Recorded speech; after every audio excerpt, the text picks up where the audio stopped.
Confession time. I struggle with probably all of the painting problems you do, from perfectionism to imposter syndrome or painting habits like not backing up often enough or not painting from life as much as you know would actually be helpful. Regardless, you are not alone in what you're going through. And one of the hardest things for me, and one of the hardest things I found for other people, is just painting consistently. Whether it's about having time or having ideas, I often go through the same kinds of blocks you all have been describing to me. So today I want to talk about what I'm thinking about to try and remedy this for myself so that you can put those same strategies to work for yourself. I'm talking about this with this painting because this happened to be a breakthrough piece in terms of just getting back on the horse, no pun intended. And I'll talk a little bit more about that and how this piece fits into this narrative as we go through the video. So last month, I talked about the Strata Daily Painting Challenge and how you can use it to jumpstart a regular painting practice. If you signed up for the challenge, by the way, I'd love to hear in the comments how the challenge went for you, what you learned, what surprised you, what you do differently, and whether it changed anything about your painting practice. Daily painting challenges like that can offer a lot, but what if it just isn't for you, and you're looking for a way to create consistency in your painting practice some other way? What I've learned is sometimes what you need is to stop overthinking and just do it. That was the lesson that I had to learn this week. So what I do every day is help painters who work with me to figure out their dream style, create a roadmap to achieving that, and help them make sure that they have everything they need to reach that goal. And I had this moment this week where I felt so excited by what I saw my students doing. And funnily enough, almost right after, I wondered why I wasn't helping myself as effectively as I routinely help my students. It can be tough to be your own teacher, your own mentor, the single person that you are accountable to. I hear this a lot when I talk to artists who are self-taught. And what I didn't quite account for is that's basically where I'm at right now. I might have had the benefit of getting feedback from other artists in the past, but right now, I am my teacher. Oftentimes what we need is someone to just validate our hypotheses, tell us our hunch is right, and give us a push to just test it out. But when you're your own teacher, you don't get the benefit of that perspective, and it's easy to feel left wondering if you're just missing some key piece of information. There's power in multiple people having the same idea about the best way to solve a problem. And when it's just you, it can feel like you're just guessing. And not a lot of us really want to put our hearts into a painting when we feel like we're flying blind. Throughout this year, I've shared with you bits and pieces of my own painting journey, from periods of burnout to epiphanies on what and how I want to paint. I've gone from thinking I'd paint everything under the sun to realizing that I really want to focus on portraits, to then take it a step further and ask myself why I wasn't painting the one thing I always loved as an artist, which are horses. Since then, I've expanded my influences and I've fallen in love with the works of painters I wasn't at all familiar with before this year. One such artist that I'm going to be mentioning a lot today is Carolyn Anderson. For those of you who know her work, you'd probably be shocked to know that I wasn't familiar with her paintings before this year. And for those of you who don't know her, I'll link her website in the description so that you can check out her and her work, because it's truly mind-blowing and fantastic. Now that I've seen her paintings, it's like they've been burned into my brain, and I can't stop thinking about how she would tackle every painting that I want to sit down and make for myself. But that same drive and enthusiasm and excitement, it has a downside. There's something about Carolyn's work that shows me how she sees the world.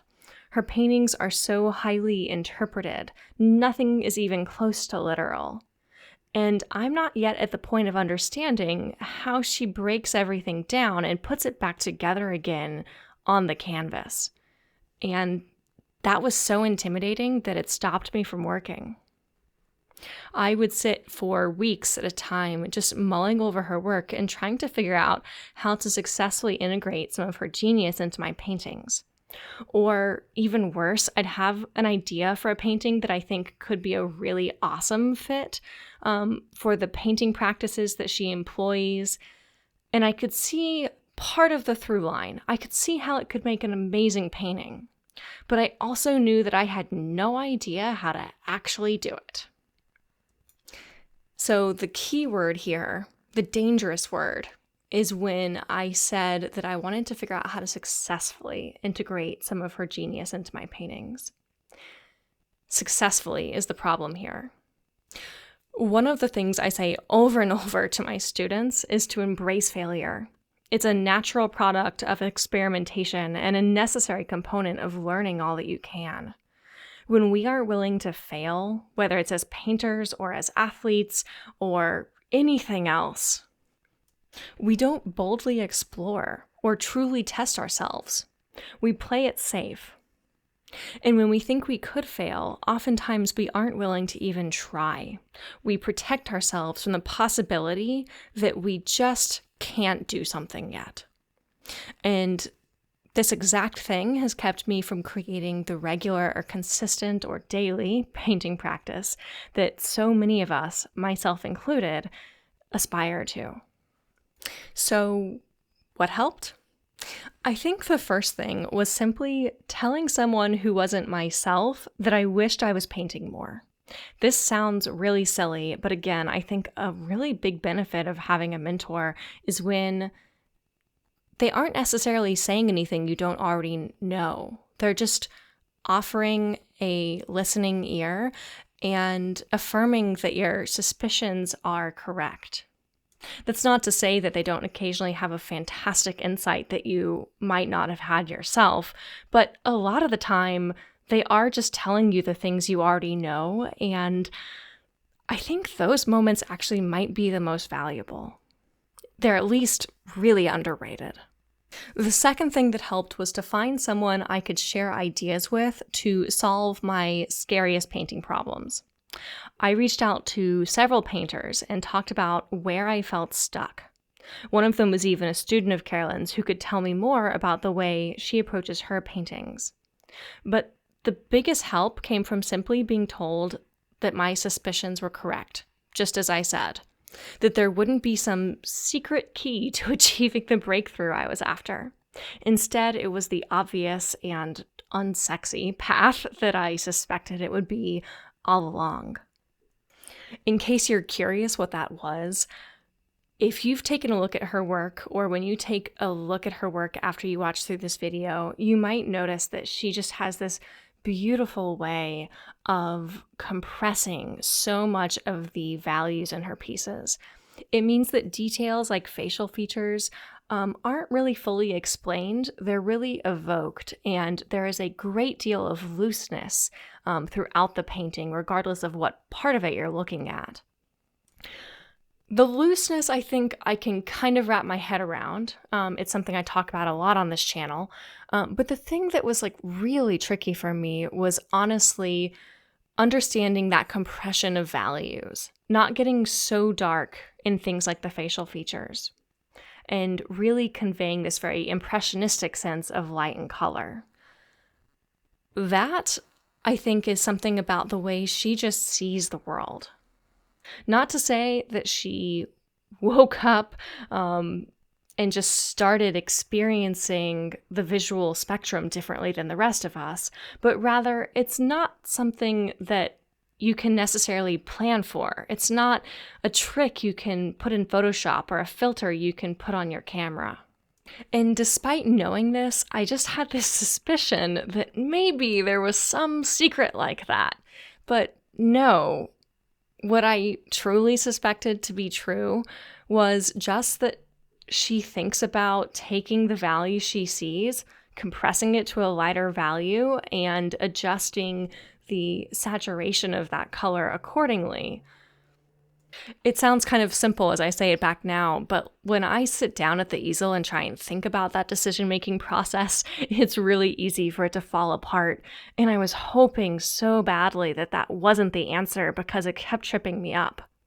But hearing another artist say, no, that's how she does it, told me I needed to stop spinning my wheels looking for a solution that didn't exist and start putting the practice in to develop the skills that I just don't have yet.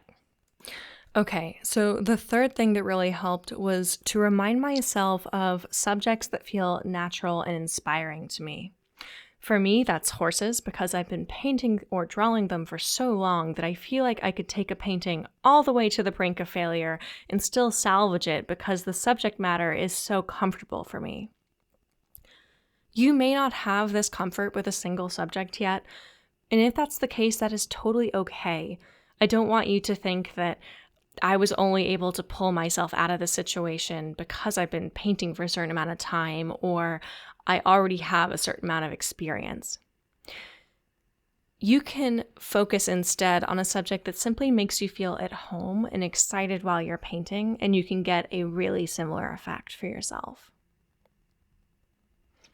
Okay, the fourth really helpful thing was having a library of great reference material ready to go. This really relates to the third tip that was really helpful for me. So it wasn't enough to simply say, oh, I'll paint a horse.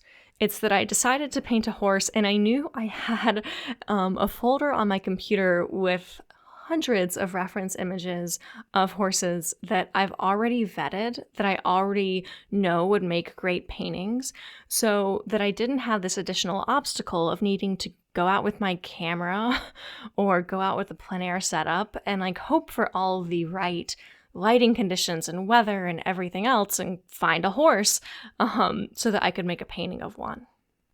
So taking time aside on days when you're not going to be painting anyway for whatever reason to just put in the administrative work of taking reference or finding reference that you can legally source, that is time extremely well spent. It might not feel as exciting as sitting down to paint. It might not even feel like it's as meaningful as sitting down to paint, but I want you to trust me, it is. All right, the fifth thing that really helped was to remind myself that no one needs to get it perfect. That this painting could have been a total disaster and still be invaluable so long as it didn't stop me from sitting down and painting the next time. So while I was painting this, I found myself thinking about how badly I wanted to get it right and capture the atmosphere and looseness that I enjoy so much in Carolyn's work. I wanted to push myself and make sure that I was really showcasing all of the ability that I have. But there's such a fine line between pushing yourself to do the best you can and choosing to accept a concerted effort over a perfect effort and letting that be okay and letting yourself move forward from that. I'm sure I could have kept working on this painting for dozens more hours if I wanted to risk overworking it, or if I wanted to work not alla prima, and instead take advantage of the drying paint rather than working wet into wet the way I did here. But would it not just be better to pause and reflect on what I did well and what felt hard, and make note of what I would do differently next time, and just get to the next painting? I think that's the question we often fail to really internalize. We may tell ourselves that we're all about practicing and open to failure, and that we have addressed our perfectionistic tendencies head on. But I know for me that I kept having this thought of, yeah, but you can do better than failing. It was a really insidious, silent thought. It took me a really long time to put my finger on it. And there was this cognitive dissonance that I wasn't really keyed into, but that was nonetheless present, where I would talk the talk and talk about being open to failure all the time, but there was a part of me that absolutely believed that I should be better than that I've passed the period where you fail. Maybe it's because I make my money doing this now, and so the stakes felt higher, or maybe it's just because I've been doing it long enough that the hubris had time to set in. But I wanted to mention this because I know that if I'm having that thought, a lot of you probably are too. And it held me back. It kept me from painting. And I don't think it has to be that way for me or for you. So maybe together we can start a new mantra. So far, I think my only painting mantra is reminding myself to back up away from my painting as often as possible, or even going as far as to put a sticky note on my easel with that reminder. But what if we also started reminding ourselves to just finish the painting? Just finish. And the next day, start a new one. If we're brave enough to just keep going, chances are we're learning and improving along the way, so perhaps we can stop worrying about being perfect. This painting may not capture everything I admire in Carolyn's work, but it was a really great start, and I love the way it came out. I love how evocative the piece is. I love how you can sense the summer heat in it. I love how you can see so much about the kind of horse this is, what his breeding might have been like, what kind of discipline he might be involved in, what his personality might be like. I love that even though the horse is totally still, the looseness of the painting helps suggest that he could just trot off at any moment.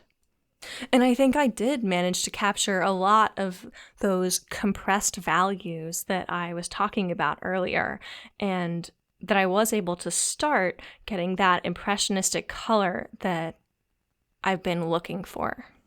And I think one thing I'm really eager to look at with maybe a little bit more focus the next time would be exploring how I can use more dry brush techniques to make more of the kinds of marks that Carolyn would. Now, for those of you who've been on the channel for a while, this probably doesn't jump out at you, but just in case you're new here, I want to remark that I'm in no way trying to become a clone of Carolyn Anderson, as cool as that would be to be able to paint like her. But rather, what I'm trying to do is bring in any of the technical prowess that she demonstrates in her work and make that a tool that's available for mine. So it's not about cannibalizing my own style or just copying someone else. I'm always going to be this amalgamation of all of the different painters I love. She just happens to be the painter I'm focused on learning from right now.